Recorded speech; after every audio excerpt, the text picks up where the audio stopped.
The land is our foundation, and Land Synergy is here to solidify and restore.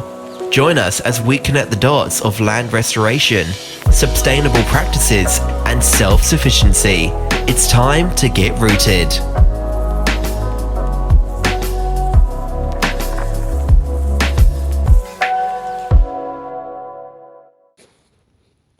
Welcome back to Land Synergy, guys. I am out here at the homestead. This past week we had a little project where we removed a maple tree. This is a beautiful old maple tree, at least 60 years old. Beautiful maple tree. It had to come down because the owners, they said that pretty much it was growing into the water pipeline. They had to pay a couple $1,000 to have it fixed. And so, I had to bring it down. And as you guys know, nothing is wasted. Absolutely nothing. And for us, some of these projects that we take on, we just incorporate it into the homestead. So right now, as I talk to you, I'm looking at 3 heaps of wood, essentially. And these are just branches. These are huge logs. Part of it was the base that I had to cut in quarters just to get into it. But we brought the tree down, and we've had a fire going for about 2 days. We just burnt up the branches. We're going to chop up the rest of the wood and put that on up. You know, just the appreciation, respect for the tree. I mean, incorporation, guys, incorporation. But pretty much, guys, today's episode is about charcoal. I'm actually mixing some in to the compost. And I just want to share some thoughts around this because, guys, anything that is abundant and that grows wild and we can incorporate into the homestead, we're always excited about. Always. Like these coconut shells, these, don't throw them away. We don't. We pretty much turn them either into bowls or we put them into the fire pit. And today, I was just unearthing, keeping this fire going, and charcoal seems so simple and ubiquitous, but I don't think I actually made it on a big scale. And so we was just looking up how to make charcoal.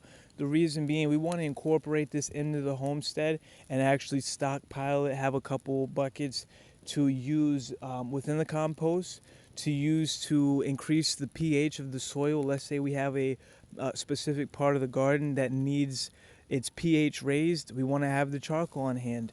Also, excuse the fire in the background. We also want to have the charcoal for disinfecting, purifying the air. It's so many uses to have around the homestead, and so we want to make sure that we're incorporating it into that.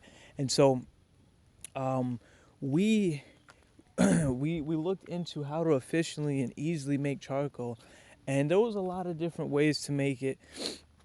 We seen a commercial way to make it, and it just hit us that, empirically speaking, meaning, from experientially, I guess, is that teaches you so much, guys. And just from unearthing this fire, there's a lot of charcoal under it because the fire that's been burning is created a bed of ashes, and that ashes underneath it, if it covers any wood that's green, not green but hasn't been burning, I believe that stops the oxygen flow from it, and that's what creates the charcoal. Now, I don't want to speak in fact, guys, because I'm always learning, always will be. But with this specifically, I actually just took a pile of ash. There's a lot of ash as well as some broken up pieces of charcoal. What we did is we actually went and got about a good 12 by 5 inches, good thick size piece of log, and we just simply put it in the fire and then covered it in ashes. And what we're going to do is simply come back and see the process and see how efficiently that process was, see if it was good, and then of course if it was great, start using that process moving forward. And we're going to actually add that charcoal to the the bin. We're gonna create a charcoal bin, just start stockpiling some charcoal, because come this gardening season, right now we're heading into the fall, but come this garden season, we want to have that on hand to be able to maneuver. And guys, it's so satisfying, just looking at this fire. I'm looking at some of the, way down at the other end of the homestead. I'm looking at a area that we built for brush, just to chip it up and mulch it down, and as well as the branches, the small, twig-like parts of the branches at the end. We actually cut those off and we stockpile them, and we're going to chip those down into a fine mulch and use that within the garden. And it's just so rewarding and satisfying to look out at the property, or I guess all around, and see that everything's a process, from the wood that comes in, utilizing it to make fire, eventually getting a sawmill and creating our own wood to stockpile to create stuff. I'm looking at this punk wood. I believe we spoke about this before, guys. This pile of punk wood. It's essentially, soft, decaying wood that will eventually go into the compost. I mean, not the compost, into the ground. We're going to create an in-the-ground garden system, and you could probably hear it. That's the bark just falling right off. Everything, guys, everything is a process. And yesterday, I was sitting out here with the family. We roasted a little bit of marshmallows, and just singing and telling stories. That was nice.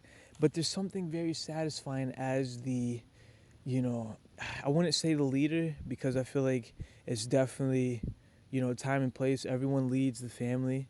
But as far as, being an example and leading the family, I seen that just the fact that we're out here, we're still investing in the process of the family. Like the wood that was brought in, it was chopped up, right? The job that was bringing the maple tree down, getting paid for that, but the real reward being on the back end, having firewood for at least the next couple of months, and then from there, then being able to make a fire. So now you get to get heated from it and enjoy it with your family. There's something very refreshing about a fire, guys. Very refreshing. And then from there, after the fire, being able to utilize and incorporate the ash and the charcoal, two byproducts of the fire, back into the homestead. See, there's no outputs, guys. There's something extremely satisfying about that. Very satisfying. And so today, guys, as I'm going to go off, stop the little rant real quick. To conclude our episode, charcoal. If you have any charcoal, you're burning fires, try, maybe you're not burning a lot of wood, but if you do, let's say you have the fire going and it's the end of the night, before you put the fire out, maybe manage it, and then maybe make sure it's safe, it's boarded up, it can't travel out. And then with the ashes that are still hot, get you a nice thick piece of wood, dig out all the ash, put the piece of wood right there on the ground, and then put the ash on top and see what happens, guys.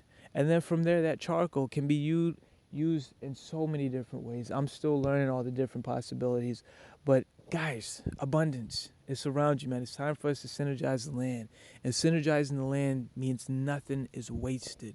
And so until the next one, guys, continue to keep rooting, and I'm going to talk to you in the next one.